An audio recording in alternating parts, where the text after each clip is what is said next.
momento, ¿no es cierto? Hemos visto que se dividen en dos, en unas grandes que son mielinizadas y pequeñas no mielinizadas. Pero cuando hablamos de la fibra mielinizada, su núcleo se podría decir es el axón, ¿no ve? Hemos visto. La membrana de este axón es el que conduce el potencial de acción. Tenemos el axoplasma, que hemos dicho que ese es un líquido intracelular viscoso, ¿no es cierto?, que además esta es parte importante, además de su vaina de mielina. Esas son las características, por ejemplo, que tiene este axón. Y en estos, como se dice, entre espacios tenemos a qué, hemos dicho, a los nódulos de Rambier, ¿no es cierto? Que estos, ¿para qué es lo que normalmente nos van haciendo? Van ayudando a hacer la conducción de este potencial de acción. Hemos hablado sobre las células de Schwann, que este se podría decir es como que rodearía, ¿no es cierto?, a la parte del axón. Para terminar, después es donde se tiene formando una sustancia lipídica que se llama la esfingomielina. ¿Para qué sirve eso? Que es un aislante eléctrico. Disminuye ese flujo iónico a través de la membrana 5000 veces más. Pero no por ese es un punto, porque después más allá vemos de que eso, para que se continúe haciendo este potencial de acción, ahí está la participación de los nódulos de Rambier, ¿no es cierto? Hemos dicho que va a ir haciendo la conducción de una forma, por eso dice como conducción saltatoria, ¿no?, para aumentar o acelerar esta conducción o este potencial de acción, ¿sí? Hemos hablado que esas fibras que son tan importantes, miren cuánto nos hacen, o sea, tienen una velocidad, como les decía, desde las pequeñas hasta las grandes, ¿no? Tomando en cuenta que, como dice la palabra, las grandes nos van a abarcar mayores espacios, ¿sí? Esto de la excitación, en pocas palabras ya hemos hablado de todo eso, ¿no es cierto? Estos movimientos de nuestros iones desencadenan esas aperturas automáticas de nuestros canales de sodio para que se vuelvan a hacer. Hemos hablado de que un estímulo eléctrico negativo débil puede ser no capaz de excitar una fibra, ¿no? Y vemos de acuerdo a quiénes son los que vamos a hacer excitaciones para poder correr estos potenciales de acción, ¿no? Entonces, hemos hablado también del periodo refractario, ¿sí?, tras un potencial de acción, que hemos dicho de que esto no es uno sobre otro, ¿no ve? Les decía, va en un tiempo, ¿no? No va despolarización, repolarización directamente, ¿no es cierto? Tenemos la despolarización, después hay un espacio, milisegundos, pero va en sus tiempos determinados, no va uno sobre el otro ya continuo, ¿no ve? Entonces, a ese es lo que normalmente, por eso hemos dicho el periodo en el cual no se puede generar ese segundo potencial de acción, aunque sea un estímulo intenso. Es como decir, a mí me están queriendo empujar, pero no, yo tengo nomás que ir a mi ritmo, ¿no es cierto? No me voy a dejar, aunque exista ese estímulo intenso, igual tiene su momento de poder recién decir, vamos a hacer una despolarización o repolarización, ¿no? No es inmediata. A eso se denomina periodo refractario absoluto, ¿no?, de que no va a ir uno tras otro. Hemos hablado sobre después entonces inhibición de la excitabilidad, de esa excitabilidad como tal.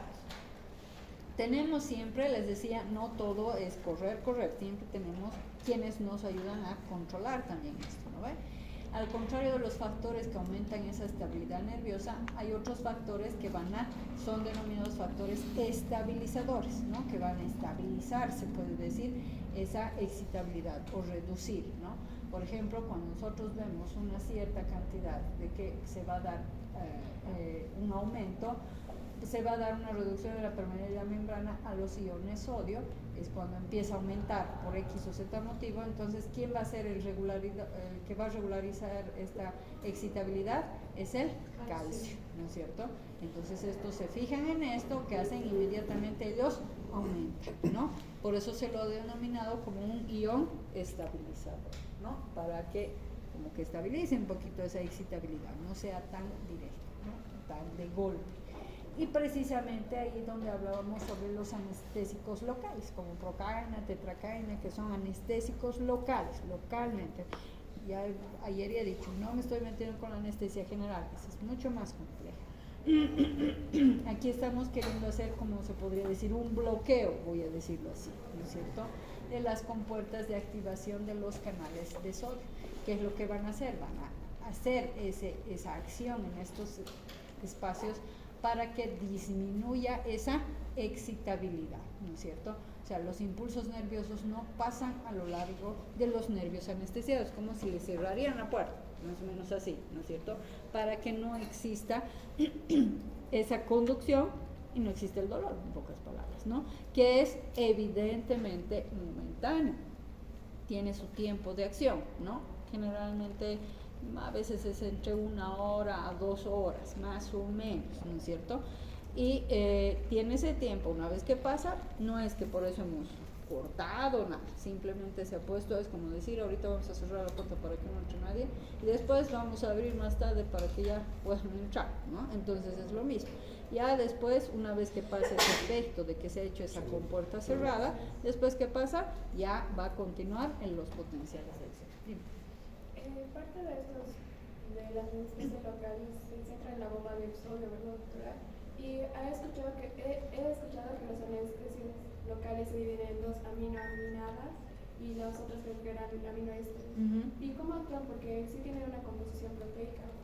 Claro, es que dependiendo por eso, estos que están divididos, los ésteres van haciendo una acción en un lugar determinado, ¿no es cierto? En una forma de poder cerrar, no totalmente, hay otros que sí, pero ojo, además de este punto, hay otros que has debido revisar, o no sé si has encontrado, que dicen que tienen unos vasoconstrictores y otros que no son vasoconstrictores, ¿no es cierto?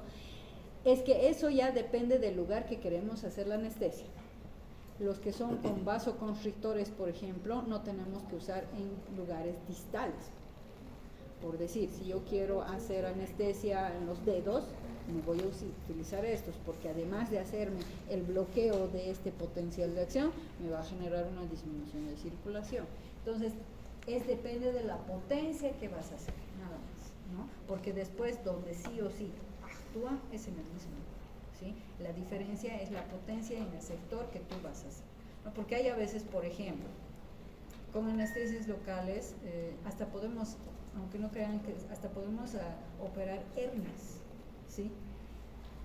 Hemos hecho, hay a veces, nosotros cuando he hecho mi residencia, hacíamos unas hernias bilaterales solamente con anestesia local, ¿no? Precisamente por no ser tan invasivos, ¿no?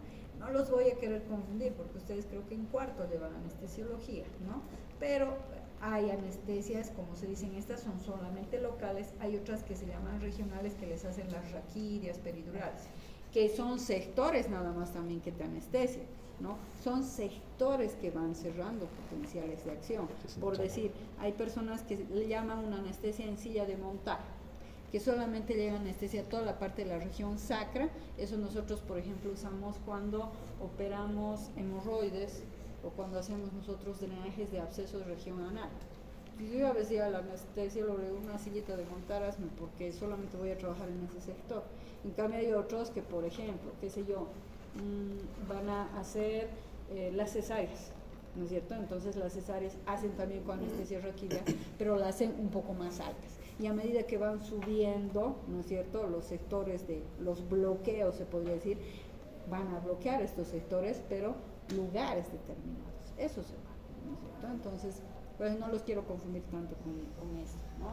Pero lo que tienen que ponerse a pensar, que simplemente dónde van a actuar a nivel de estas compuertas, que nos van a querer cerrar para disminuir esa excitabilidad, porque es local.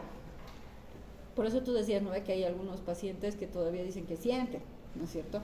Pero no es eso, sino es que no le estoy retirando la sensibilidad. Lo que estoy cerrando es esa puerta de la transmisión para que llegue a volverse en dolor, ¿no? Después siente el roce, pero muy así, como un adormecimiento, ¿no es cierto? Alguna vez hemos adormecido, ¿no es cierto?, un pie, y como que no lo sentimos hasta que vayamos moviendo un poco más, ¿no ve? Eso no es potencial, sino simplemente ha habido una pequeña disminución de flujo sanguíneo, ¿no? Y por eso es que ha habido esto, ¿no? Pero eso es lo que pasa. Las compuertas siempre van a actuar, estas aminas y estos ésteres, de esa forma, ¿sí? Eso es más que todo, por eso, como les digo, las compuertas de activación de los canales de sodio, ¿sí?, que es lo que van a generar una disminución en su excitabilidad. Eso es transporte de membrana, por si acaso, ¿no? Entonces, ustedes han visto, no es difícil, es, vuelvo a repetir, movimientos del sodio-potasio. que son ayudados después con bombas, algunos sectores, los canales, ¿no es cierto? En el corazón sobre el puerto hemos dicho qué canales son, los canales lentos y canales rápidos, ¿no es cierto? Que estos hacen estos movimientos y nada más, ¿no? Y de acuerdo a eso es donde vamos a empezar a ver ciertas contracciones. Aquí está la contracción. Ahora vamos a hablar sobre la contracción del músculo esquelético. Sí, ¿dónde está? Aquí está.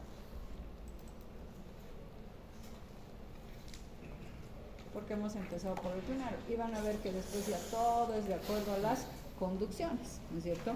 La contracción del músculo esquelético, si pensamos a hablar un poquito, el cuerpo está formado aproximadamente de un 40% de este tipo, o sea, de este músculo esquelético, y un 10% de músculo cardíaco y visceral o liso, ¿sí? Lo que normalmente ven. Entonces el esquelético 40% es alto, entonces es más, ¿no? Anatomía fisiológica, no estoy diciendo anatomía normal, fisiológica del músculo esquelético es que nosotros, ¿qué es lo que como vemos? El músculo esquelético está formado, se podría decir, por numerosas fibras con diámetros de 10 a 80 milímetros, ¿sí? Imagínense como que yo tengo aquí todo un conglomerado de un montón de palitos delgaditos, ¿sí? Esas son mis fibras, ¿sí? Por eso dicen numerosas fibras con estos diámetros de 10 a 80 milímetros. Todas las fibras, como se dicen, excepto un 2%, están inervadas por una sola terminación nerviosa, cerca del punto medio de la fibra, por uno. Entonces, como que mueve todas esas fibras uno, ¿no? Excepto un 2%, ¿no es cierto? Pero después todas están por una sola terminación. ¿Qué hablamos del sarcolema? ¿Se acuerdan que les he dicho qué es lo que habla? Se dice la regeneración del músculo. No. La sarcopenia, ¿sí? Eso que generalmente se da, vamos a decirlo, no sé, pues fisiológicamente puede ser, ¿no? Por la edad que se va disminuyendo. Pero por eso es que se dice, no es, hablamos estética, por eso hasta las personas mayores deben continuar haciendo ejercicios para estimular ese músculo. Precisamente como dicen, para que tú no tengas que depender que te digan, me puedes levantar, ¿no es cierto? ¿No? ¿Quiénes son sus pilares? Son los músculos. ¿Sí? Hasta para poder caminar, ¿quiénes son? Mis músculos. Para poder hacer esto, mover cosas, levantar, son mis músculos. Mi parte ósea está ahí. Pero es como decir, es como, no sé, a ver, tengo un hormigón aquí, pero lo que después tengo que poder poner cemento, todo eso, es la parte muscular, ¿no? Entonces, eso es lo que vemos, por ejemplo, que el sarcolema se podría decir la cubierta de toda esta parte del músculo es una fibra que nos van a ir haciendo, una fibra músculo-esquelética, ¿sí? Que está formada de todo esto, ¿no? En una forma conjunta, ¿no? Entonces, esta fibra musculoesquelética podríamos decir que está formada por dos partes. Una está formada por una membrana celular verdadera que se llama membrana plasmática y la otra es una capa delgada de polisacáridos que contiene además fibrillas delgadas de colágeno. Composición primero, ¿no es cierto? Eso es lo que estamos viendo. Eso, ¿no? Esa es una.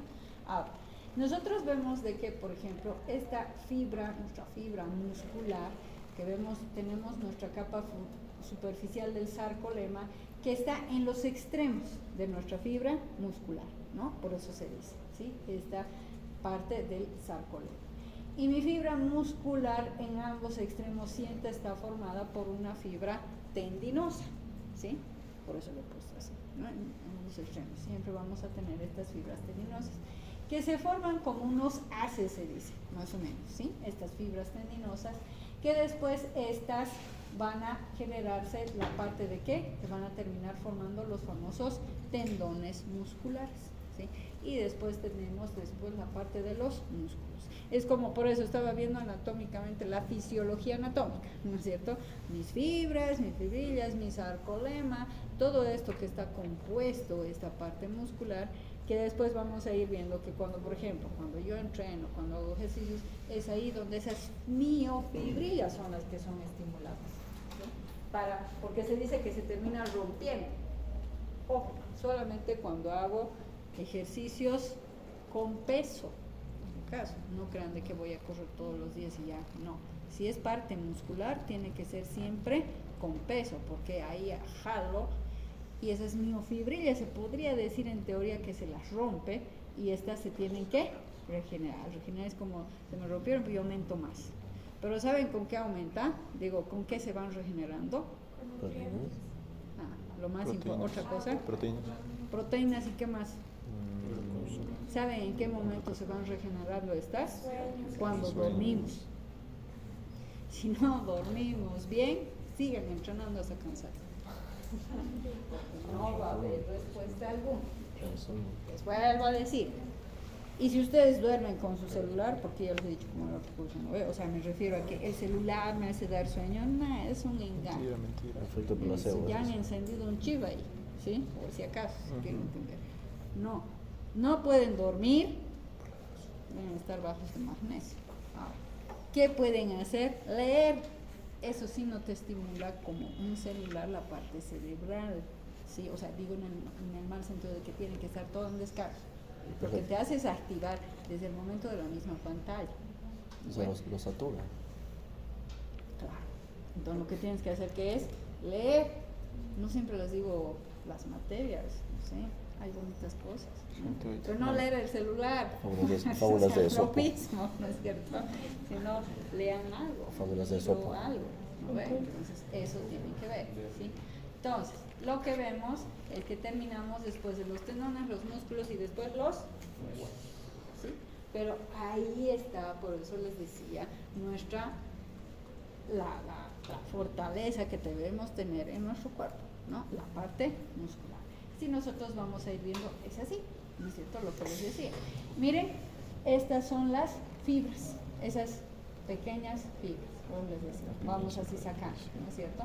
Vasos sanguíneos, claro, todos vemos, aquí está la parte muscular, tendón y después hueso, ¿no es cierto? Entonces es lo que normalmente vemos, la estructura que vamos a tener de los huesos. Ahí es lo que hablábamos de estos miofibrillas, ¿no? Por eso es como irlas sacando, ¿no es cierto? Vamos sacando estas, se llaman las miofibrillas. Aproximadamente se dividen en dos tipos de filamentos que se llaman de miosina y de actina. ¿Sí? Son 1500 filamentos aproximadamente que tenemos de filamentos de miosina y 3000 filamentos de actina. Y vamos a ver cuál es la función, ¿no es cierto?, de que tenemos de todos estos. Pero eso, miren, aquí está el sarcómero, que vamos viendo en pocas palabras, ¿no? Que toda esa es la forma como tiene la parte muscular, ¿sí? Los músculos tienen una gran capacidad de adaptación, ¿sí? Modificando más que ningún otro órgano, ¿o no? Claro, no, si yo hago esto, o no, ¿no es cierto? Por eso, a eso se refiere. Tanto su contenido como su forma. De una atrofia severa puede volver a reforzarse en poco tiempo gracias a ¿qué? A un entrenamiento. Pacientes, por ejemplo, chicos, digo, en el sentido de pacientes que... yo dije, ¿dónde fue? Se camufla. Sí, déjalo, está durmiendo. Que lo peor, han tenido una fractura, ¿no es cierto? Les hacen un yeso. Ese músculo está atrofiado, olvídense, ¿no es cierto? Porque se quedó así. ¿Por qué creen que después de que cuando ya les retiran el yeso, todo, a todos los mandan a fisioterapia? Porque no crean que vayan a decir, no, ahí van a arruinar, ¿no es cierto? Ahí en fisioterapia primero les van a ir haciendo ya otra vez movimientos, ir recuperando y después pueden ir entrenando, ¿no es cierto? Para mejorar, a eso se refiere. Porque, ojo, nuestro músculo, por eso se dice, tiene esa gran capacidad de adaptación, ¿no? Puedo hacerlo, la cosa es siempre tenerlo en mente que lo puedo hacer. Pero, ojo, siempre se dice, no es solo por eso el entrenamiento, es una parte de proteínas. La proteína es para la parte de su músculo, pero va acompañado del sueño. Vuelvo a decirles, ahí es donde se regenera. Entonces, de una atrofia puede volver a reforzarse en poco tiempo a un entrenamiento. Al igual que con el desuso. Lo mismo, si no lo uso, se atrofia, ¿no es cierto? En el uno o el otro, ¿no? Conduciendo al músculo a una disminución de tamaño, fuerza, incluso una reducción de la cantidad de los celulares o nuestras mismas fibras, ¿no?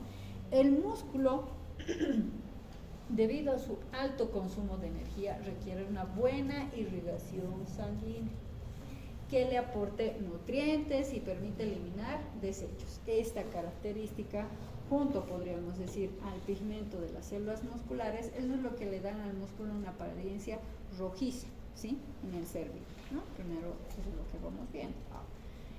El mecanismo general de la contracción muscular. Tenemos, como se pudiera decir, una placa motora, ¿sí? En la placa motora, ¿qué es? Es una unión o sinapsis neuromuscular. Se libera el neurotransmisor acetilcolina. Este neurotransmisor actúa en el sarcolema. Si yo ya voy diciendo, ya saben dónde, ¿no es cierto? Entonces, abriendo canales que permiten indiscriminadamente el paso de sodio y potasio. Ya se acuerdan, por eso hemos empezado primero con estos transportes, ¿no es cierto? Entonces, ya nos va a ir ayudando. Ese gradiente electroquímico permite una mayor entrada de iones sodio. Entonces, lo que causa lo que hemos hablado recién, potencial de acción. Ya que esa membrana de mi fibra celular es rica en canales de sodio, dependientes del voltaje estimulando la fibra muscular. ¿Se acuerdan que yo les decía que cuando se hacen cada vez estos cambios necesito después, ¿qué cosa? Energía. Y por eso a eso es donde empezamos, ¿no es cierto? Siempre necesita mucho la parte de la energía, ¿no? Y esto se va haciendo ese mecanismo de contracción, por si acaso. Ahora, al conjunto nervio cortical, nervio periférico, fibra muscular inervada se le denomina unidad motora, ¿sí? A ese conjunto. Este conjunto nervio cortical, nervio periférico, fibra muscular es una unidad motora, ¿sí? El potencial de acción originado en el sarcolema, ya saben dónde, ¿no es cierto? Produce, ¿qué cosa? Una despolarización. Por eso empezó primero con esto de potencial, ya sé lo que es despolarización, ¿no es cierto? Entonces va a producir una despolarización llegando dicha despolarización al interior celular. O sea, ¿qué sería despolarización? ¿Hemos dicho? Como una activación, más o menos, ¿no es cierto? Para ponerlo más fácil, ¿no? Para acordarnos, ¿sí? Como dice, concretamente ¿a dónde? Al retículo sarcoplasmático, provocando la liberación de los iones calcio previamente acumulados en el cisternas terminales. Aquí nos está simplemente explicando un poquito cómo funciona, como hemos hablado del potencial de acción, nada más, ¿no es cierto? Entonces estamos viendo ese potencial de acción donde se está originando en ese sarcolema. Pero si no tengo, pero han visto al principio, si no tengo energía, ¿y la energía de dónde la sacamos? Ahí está, ¿no es cierto? Evidentemente, ¿no? Ahí cuidado, a veces uno dice para la glucosa, entonces tengo que digerir más glucosa. Todos los alimentos son los esenciales en general, entonces igual en el proceso metabólico de las células se convierte todo en... Eso es lo que van haciendo en el ATP. Pero buena alimentación, ojo, ¿no es cierto? Porque si yo me voy a meter puras gaseosas, ahí las comidas chatarras, ¿dónde tengo ricas proteínas? ¿Dónde son las proteínas? ¿En qué alimentos? Carnes rojas, pollo. La carne, Huevo. el huevo, chicos, es albúmina, sobre todo, muy rica albúmina. Se dice, ¿saben cuánto normalmente, por lo menos, para consumir? No me acuerdo cuántos gramos, pero no me acuerdo. 4 a 5 huevos por día tienen que consumir. Ahora, mira, ojo, los 4 a 5 huevos no tienen que ser por si acaso incluidos con su yema. Eso sí ya es mucho colesterol. De los 5 huevos, uno puede ir acompañado de yema. Los demás, claro, porque es en la clara donde tiene la albúmina. ¿Qué más? Después de eso, ese es un desayuno, por si acaso. Desayuno, para mejorar. Porque calculan, ¿no? ¿Cuántos gramos es por kilo Por peso. huevo es 5. No. Sino cuánto se requiere una persona. ¿Sí? No me acuerdo esta señora. Creo que Depende sí, de ¿no? la actividad que hace la semana, se calcula por kilogramo de peso 1.5 1.5, de sí, proteína. creo que sí.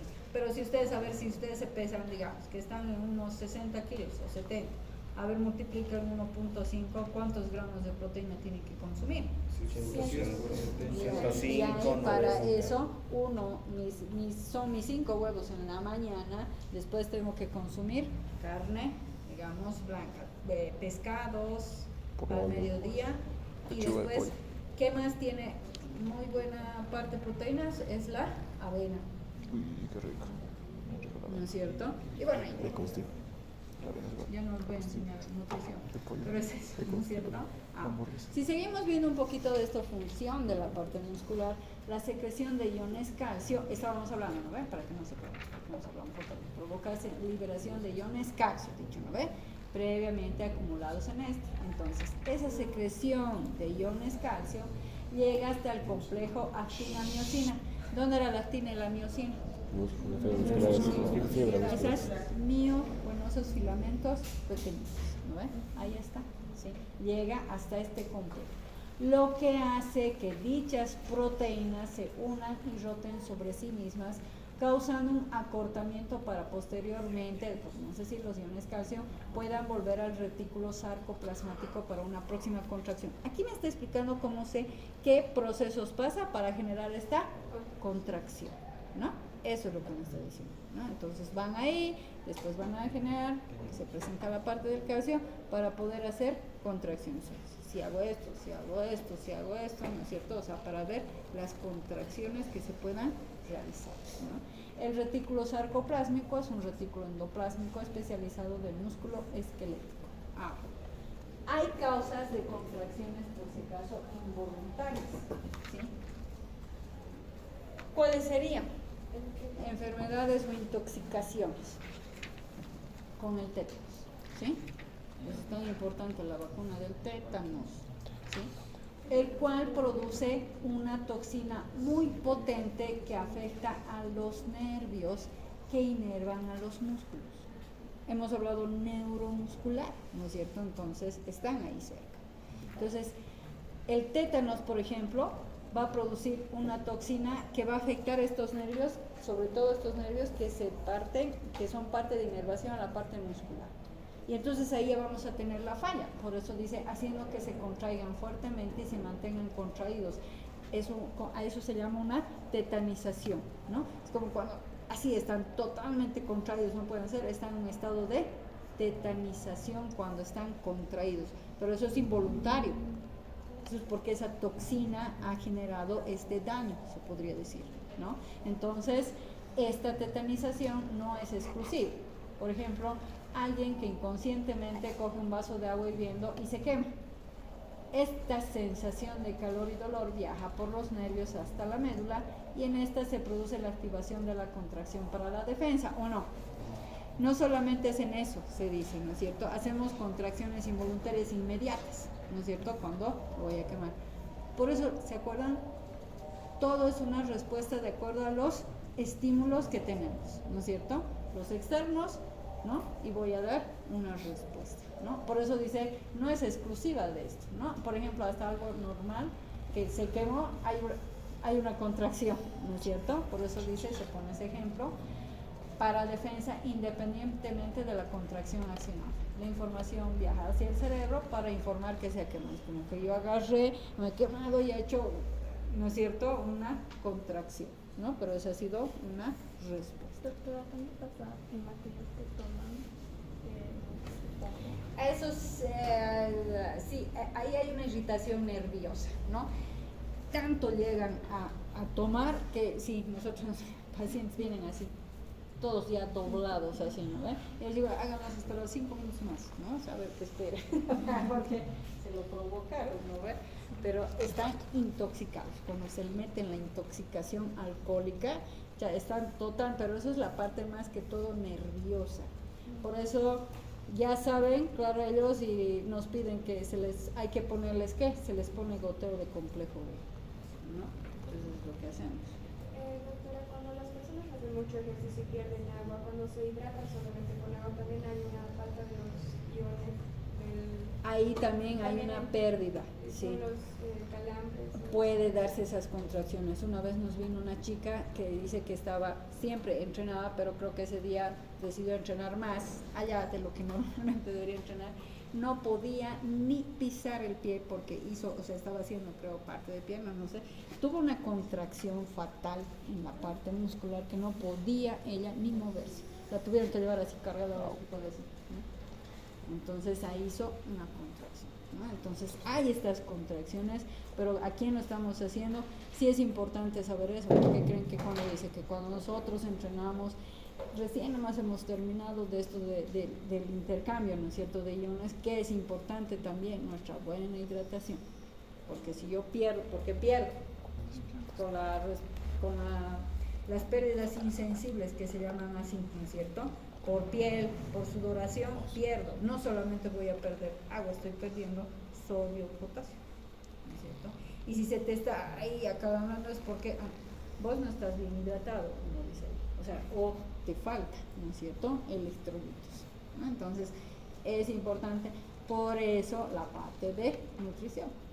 A ver, ustedes todos débiles van a ir a entrenar, se van a caer, ¿no es cierto? O sea, me canso, ¿no? Hasta por ahí. Entonces eso es lo que se ve. Estas contracciones, cuando son involuntarias, son así, por procesos de defensa. Aquí, por ejemplo, no es la defensa, ¿no es cierto? El otro, lamentablemente, puede ser por eso, por una intoxicación o enfermedades. Las intoxicaciones son partes alcohólicas que nos van a ir viendo esto. Un simple golpe en un tendón provocando una rápida elongación causa el mismo proceso, ¿o no? Hay sectores, los reflejos, ¿o no? ¿Saben dónde van a ser, no es cierto? Entonces, para dar un reflejo, también ese es un golpe provocando esta elongación. Causa el mismo proceso, lo que hemos hablado. Por ejemplo, el típico estudio del reflejo rotuliano, ¿no ve? ¿Qué hacemos? ¿No ve? Claro, pero no tiene que estar así parado, tiene que estar, ¿no es cierto?, elongado, ¿no?, para poder hacer ese golpe y hacer ese reflejo. También puede ser por una estimulación eléctrica, en el caso de tratamientos con electroterapia. Al músculo se le aporta una descarga. ¿Alguna vez han visto en fisioterapia? Hay a veces que se hacen ejercicios, ¿no es cierto?, para hacer y les conectan.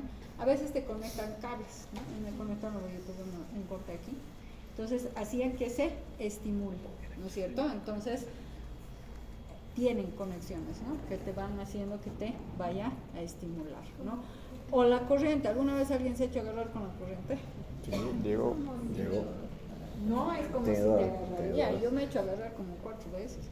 Una vez en el quirófano, vemos que no me fijé en mi guante porque tenemos un electrobisturí, que es esa corriente. No me fijé, hizo contacto con mi dedo, dolido hasta la punta de mi cabello, ¿no? O sea, tengo que soltar porque activé y me pasó todito, ¿no? Entonces es pues así la corriente, ¿no veo? No, la corriente te agarra y fatal. Entonces como que te genera esto, ¿no? Entonces son contracciones que son involuntarias, ¿no?, en su momento dado que se puede dar, ¿sí? El mecanismo ahora molecular de la contracción muscular, porque hemos hablado más que todo la parte de fibras, ¿no es cierto?, cómo va y se va a ir metiendo para generar esto. Se produce por un mecanismo de deslizamiento de los filamentos. ¿Cuáles filamentos les he hablado? De actina y miosina. Entonces, en el estado relajado, los extremos de los filamentos de actina que se extienden entre 2 discos Z. No sé si aquí les voy a mostrar porque no se pierdan. Aquí, miren, a estos se llaman los discos Z, como unas líneas Z que tenemos, ¿sí?, que está en la parte de todo este sarcoma, ¿sí? A eso se refiere, ¿sí?, cuando estoy hablando de eso. Entonces, por eso dice, generalmente vemos de que relajado, que se van a extender entre 2 discos Z sucesivos apenas comiencen a superponerse entre sí. Lo voy a explicar después mejor, ¿no es cierto?, que vamos viendo algunos puntos que son importantes para estas contracciones. Eso es en el estado relajado. En el estado contraído, estos filamentos de actina han sido traccionados hacia adentro, entre los filamentos de miosina. de modo que sus extremos se superponen entre sí en su máxima extensión. Entre ambos funcionan, ¿sí? Es como decir, como unos elásticos más o menos, ¿sí? Cuando hay una relajación o cuando hay una contracción. Cuando hablo en estado de relajado, son los extremos de los filamentos de actina. Cuando hablo de contracción, aquí van a ser traccionados esa actina entre los filamentos de mi miosina, ¿sí? Eso es lo que normalmente vemos un poquito en este mecanismo molecular de la contracción. Aquí me voy a quedar, ¿sí? Además, los discos Z, los que les he mostrado, han sido traccionados por los filamentos de actina hasta los extremos. Lo que pasa es que imagínense como si tuviéramos una red de elásticos, ¿sí? Entonces ahí vemos de que al jalar el uno entra en contacto o se meten entre ellos. Eso es lo que quiero que se encuentren, ¿no? Por eso dice así, la contracción muscular se produce por un mecanismo de deslizamiento. Cuando yo jalo, es un deslizamiento que se genera, ¿no ve? De estos filamentos. ¿Qué hace que los filamentos de actina se deslicen hacia adentro entre los filamentos de miosina? Está producida por las fuerzas que se generan por interacción de los puentes cruzados que van desde los filamentos de miosina a los de actina. Y no se estresen porque, a ver si tengo una muestrita para que vean. Aquí, así es lo que hablamos de estos.